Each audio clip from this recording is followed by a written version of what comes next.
नाज़रीन, कंदकोट ऐं कशमोर ज़िले में वधंदड़ बदअमनी ख़िलाफ़ क़ौमी अवामी तहरीक जे कारकुननि एहतजाजी मुज़ाहिरो करे रैली कढी वई। घंटाघर चौक खां सजाद विरोही, अरसला बहलकाणी, वकील अब्दुल गनी विचाराणी, एजाज़ बिजाराणी, शोएब डोमकी, अली मुराद सब्ज़ोई रब ॾिनो, मलिक फ़िदा हुसैन मोहम्मदाणी ऐं ॿियनि जी अॻवाणी में एहतजाजी रैली कढी वई, जेका मुख़्तलिफ़ रस्तनि तां थींदी प्रेस क्लब पहुती, जिथे धरणो हणी पुलिस ख़िलाफ़ सख़्त नारेबाज़ी कई वई। उन मौक़े ते रैलीअ खे ख़िताब कंदे अॻवाणनि जो चवणु हो त पुलिस इंतज़ामिया जी नाअहली सबबि ज़िले अंदरि बदअमनी चोट चढ़ी वई आहे,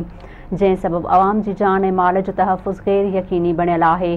हुननि जो चवणु हो त शहर अंदरि अगवा, क़त्ल, फुरूं, धाड़ा, चोरियूं रोज़ जो मामूल बणियल आहिनि, जंहिंजी रोकथाम लाइ पुलिस ख़ामोश तमाशाई जो किरदारु अदा करे रही आहे। हुननि जो चवणु हो त पुलिस जी नाअहली सबबि घोसपुर ऐं कंदकोट मां अगवा थी वियल